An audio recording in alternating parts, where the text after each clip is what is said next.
E.T. was a gift that came from the heavens for me. I was in Tunisia making Raiders of the Lost Ark, and we were setting up a shot, and I was picking up fossils in the desert, which used to be the bottom of the ocean millions of years ago. We were out there in the Nefta Desert.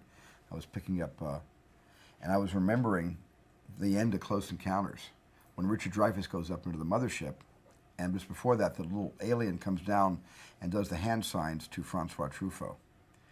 And it just hit me out of the sky. I thought, what if the alien had stayed behind on Earth? What if he didn't? What if it was a kind of foreign exchange? Dreyfuss goes away and the alien stays. And it suddenly, this whole story hit me like a ton of bricks. And which was really a story about my mom and dad when they got divorced and how I felt as a kid, wanting a friend like that to fill the void in my life. And all these things came pouring in, and I actually put the story together in I think a couple of days. And then it happened to be that Harrison Ford's wife, Melissa Matheson, who had co-written The Black Stallion, was on the set with Harrison. And I just want to get this thing written, and I love Black Stallion. I said, hey, Melissa, you want to write this? She said no. And then Harrison talked her into it, and then she said yes eventually. And she did a tremendously wonderful screenplay. I don't think aliens should be taller than people. You know, I like the idea that they're like children, and they were small, and they were certainly small in Close Encounters, and I in fact used little girls in costumes to play all the different ETs in Close Encounters.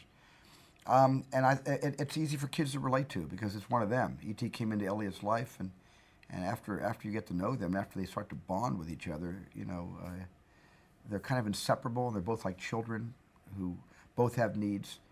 Elliot has a need that E.T. can fulfill, and E.T. has a need that Elliot can help him with to get home. And Elliot also needs to get home. So it's kind of these two very similar stories on the same path. Elliot doesn't have a father. His father has divorced his mother and is off in Mexico with Sally.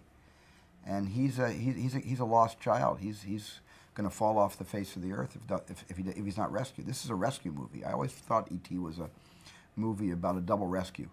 E.T. saves Elliot, Elliot saves E.T.